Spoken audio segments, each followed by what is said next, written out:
Chapitre 11. À Kilmore Cove. Il était presque 6 heures de l'après-midi quand les deux enfants se firent ouvrir par Nestor la porte du vieux garage de la villa Argo. Le rideau se souleva dans un grincement, découvrant un univers poussiéreux, à peine éclairé par une loupiote solitaire pendue au plafond.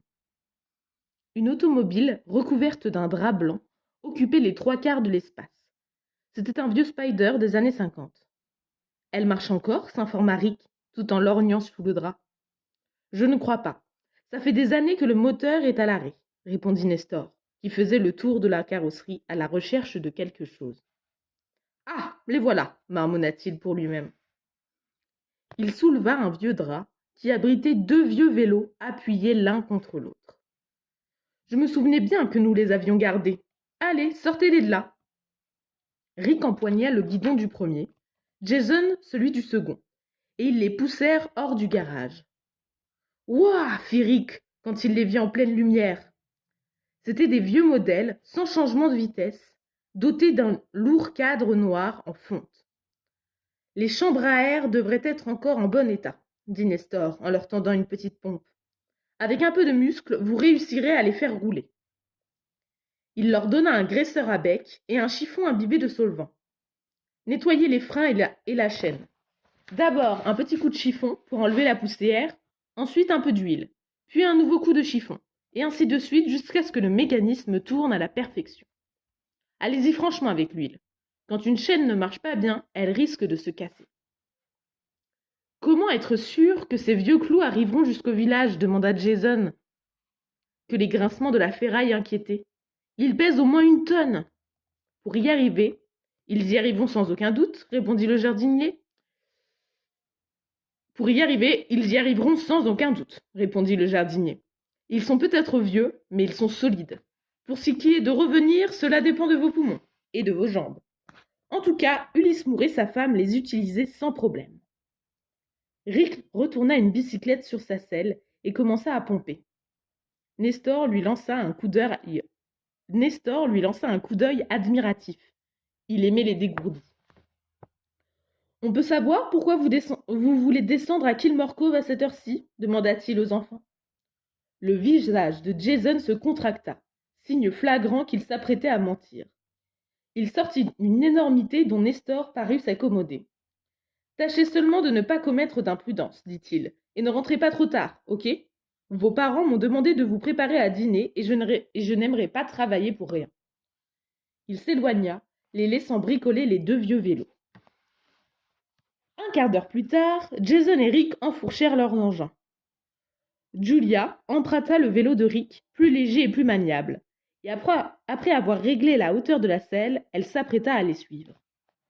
Ils saluèrent le jardinier, s'engagèrent dans l'allée qui menait à la sortie de la villa et prirent la direction de la baie de Kilmore Cove par la route de la Corniche. Julia roulait en tête et, cheveux au vent, amorçait le premier virage en hurlant de joie. Jason pestait contre quelque chose à voix haute, tandis que Rick, à la traîne, se retournait une dernière fois vers le jardin pour saluer Nestor.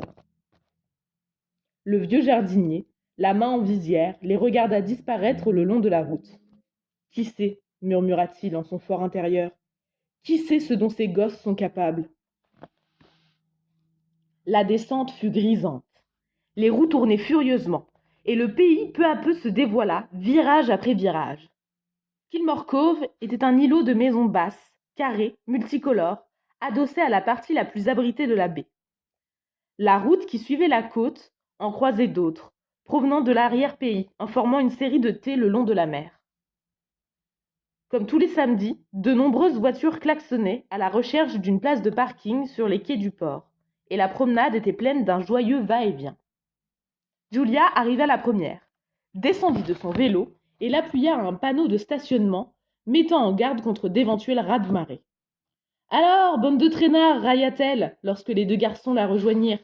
« Avec ce fichu vélo, il n'y a que 2 options, » rouspéta Jason. « Ou il se bloque, ou il file comme l'éclair. Si tu effleures les freins, il s'arrête net. Si tu les lâches, il part comme une fusée. »« C'est juste parce qu'il est mal réglé, et parce qu'il est lourd, » expliqua Rick.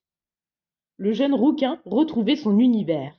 Le village, avec ses éventaires sur la promenade, la plage où couraient les chiens et les enfants, les balcons en bois des gargotes du bord de mer, regorgeant de fleurs multicolores.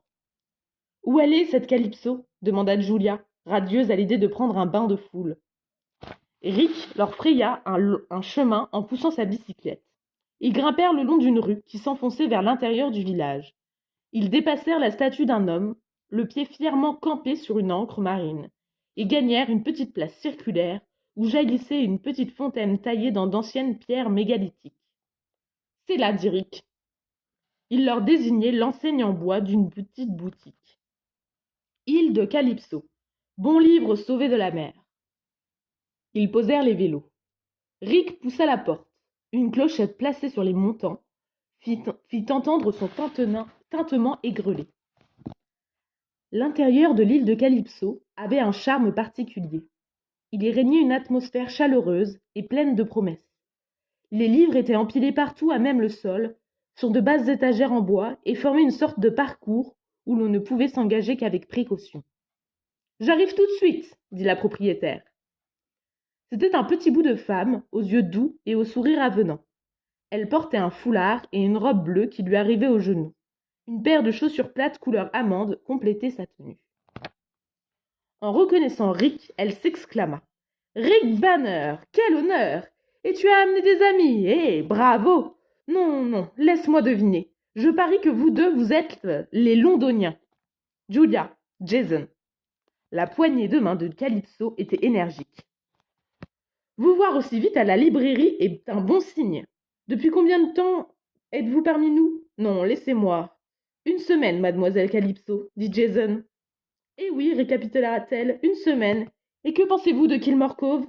Que c'est un patelin ? Un trou perdu oublié du reste du monde civilisé ? » « Non, répondit Julia. En vérité, nous pensons que... » « Forcément, continua Calypso imperturbable. Forcément, ça a dû être un véritable choc pour vous de passer de Piccadilly Circus à nos rochers sauvages, de Big Ben à notre malheureux phare. Sauf que, après tout, vous habitez la Villa Argo. Et lorsqu'on vit dans un lieu pareil, dis donc, c'est le paradis. Qui voudrait s'en aller ? Vous avez la mer, le ciel, des arbres. Que peut-il vous manquer ?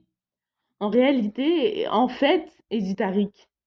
Mais bien sûr, pas besoin d'être un génie pour le comprendre, s'exclama Calypso. D'un autre côté, vous êtes ici. Que vous demande-t-il ? Facile. Il ne vous manque qu'un ou deux bons livres. Tu deviens sage, Rick Banner.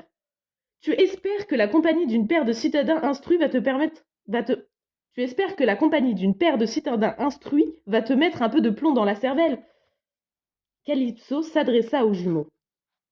Vous savez sans doute que votre ami a autant envie d'un mulet d'aller à... Vous savez sans doute que votre ami a autant envie qu'un mulet d'aller à l'école. À cette remarque, Rick serra les poings et rougit jusqu'aux oreilles, ce qui fit sourire Julia et Jason. Son discours achevé, l'intarissable libraire les regarda droit dans les yeux. « Alors, dites-moi un peu quel livre vous cherchez. » Ils se consultèrent du regard pour décider qui devait répondre. C'est Julia qui se lança. « En réalité, nous ne sommes pas venus pour ça, mademoiselle Calypso. »« Ah non ?» Elle se dressa comme mue par un ressort. « Eh bien alors, qu'êtes-vous venu faire ici ?»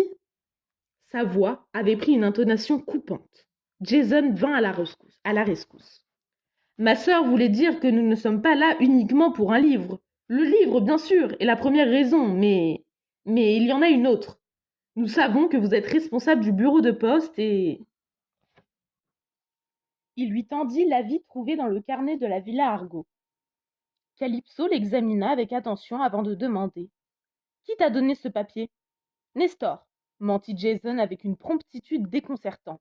« Et il nous a suggéré de nous adresser à vous. » Mademoiselle Calypso parut évaluer la réponse puis objecta. « Cependant, on est samedi et le bureau de poste est fermé. »« Oui, mais... » fit Jason. « Si vous aviez la gentillesse de nous l'ouvrir, un moment, juste le temps de retirer le paquet. »« Et comment sais-tu qu'il s'agit d'un paquet ?» Jason rentra la tête dans les épaules. « Je n'en sais rien, mais je pensais, voilà. De toute façon, même si la poste était ouverte, rien ne me dit que je puisse vous le donner. L'avis stipule qu'il doit être remis au propriétaire de la Villa Argo. alors qu'en face de moi, je ne vois que 3 gamins qui d'ailleurs se sont permis de poser leur vélo contre ma vitrine. Jason et Julia entreprirent d'expliquer à mademoiselle Calypso que les propriétaires de la villa Argo, c'étaient leurs parents, et que, par conséquent, cet avis de retrait leur était destiné. Actuellement, ils sont occupés par le déménagement et ne peuvent pas descendre au village, le récupérer eux-mêmes. Nestor a dit que vous comprendriez. Calypso fit un geste vague de la main. Oh oui, bien sûr. C'est bien leur genre, aux propriétaires de la villa Argo, d'envoyer les autres faire leur commission à leur place. Donc, vous pouvez nous ouvrir? Non, mes enfants, on est samedi, et le samedi après-midi, le bureau est fermé. 3 livres, la défia alors Jason, en se campant devant elle. Qu'est-ce que tu as dit? J'ai dit 3 livres. Si vous nous ouvrez le bureau de poste et que vous nous remettez le colis, on en achète 3, de votre choix, et on vous promet de les terminer en 1 semaine. La clochette de la porte retentit. Un touriste passa la tête et, comprenant qu'il s'agissait d'une librairie, s'excusa et se retira. Il avait cru entrer dans un petit restaurant romantique. Le silence retomba dans l'île de Calypso, tandis qu'un sourire se dessinait sur le visage songeur de la patronne. Tu dis 3 livres en 1 semaine. Je te préviens, je vous poserai des questions pour vérifier que vous les avez bien lus. Naturellement, assura Jason. Marché conclu, fit-elle, en leur tendant la main pour sceller le pacte. 3 livres contre un paquet. Et vous, comment savez-vous qu'il s'agit d'un paquet? Protesta Julia. Un coup de pied de son frère la rappela à l'ordre. Calypso alla derrière le comptoir, récupéra un trousseau de clés, sortit de la librairie et traversa la petite place. Le bureau de poste était en face. Un quart d'heure plus tard, les 3 enfants étaient au bord de la mer. Ils s'étaient éloignés de la foule des touristes du week-end en poussant leur vélo jusqu'à un môle solitaire qui avançait sur la mer. Sur leur gauche se dressait la falaise, et sur leur droite, on voyait le port, plein de petits bateaux à fond plein. Ils serraient dans leurs mains 3 livres aux couvertures tristes et défraîchies. Et Jason portait en plus un paquet de la taille d'une boîte à chaussures enveloppé dans des couches de papier adhésif marron. « Toi, avec tes idées lumineuses, ronchonnait Julia. Ce pavé-là, tu te le liras toi-même. » Calypso lui avait imposé la lecture des Hauts de Hurlevent, d'Émilie Brontë. Rick avait hérité de l'île mystérieuse de Jules Verne, tandis que Jason avait 1 semaine pour affronter l'épais volume de David Copperfield. Jason ne releva pas. Il était aux prises avec l'emballage. Rick, assis à côté de lui, veillait à ce que dans son excitation, le contenu du paquet ne finisse pas dans l'eau. Quelques secondes plus tard, ils extirpèrent une boîte de chocolat à la menthe en piteux état. « Espérons qu'il soit mangeable, » dit Julia. Ils ouvrirent la boîte. « Regardez » s'écria Jason, radieux. À l'intérieur, dans un cocon de journaux chiffonnés, gisaient 4 clés à moitié rouillées. Chacune d'elles avait une poignée différente, finement ouvragée. Rick en saisit une au hasard, qu'il examina à la lumière du soleil. On dirait qu'il y a un animal sculpté, observa-t-il. Julia vient s'accroupir près de lui. C'est vrai, on dirait un ornithorynque. Jason en avait choisi une deuxième. Là, par contre, j'ai l'impression qu'on a affaire à un aigle, ou peut-être à un faucon. Il la montra aux autres, qui tombèrent d'accord sur son interprétation. Julia, quant à elle, prit la clé où était sculpté le profil d'un espèce de gros lézard, probablement un varan. Sur la dernière était représentée une tête de canidé, un renard, de toute évidence. Ornithorynque, aigle, varan et renard, énuméra Rick, en regardant les 4 clés. Quel rapport peut-il y avoir entre ces animaux? Le rapport est évident, assura Jason. À la villa Argo, il y a une porte avec 4 serrures. Ici, on est en présence de 4 clés. Il n'y a pas plus facile. Il n'y avait rien d'autre dans la boîte? Non, fit Jason, en la secouant violemment en guise de démonstration. Il en tomba des journaux en miettes, ainsi qu'un parchemin roulé que Rick attrapa au vol. « Bingo !» s'exclama-t-il. Le parchemin était recouvert des mêmes hiéroglyphes que ceux du message de la falaise. « Vous me croyez maintenant ?» grogna Jason, en observant les signes qui désormais lui étaient presque familiers. L'ancien propriétaire de la villa Argo détenait des secrets. À nous maintenant de les découvrir. Sur la mer, le ciel s'obscurcit. L'orage semblait menacer de nouveau.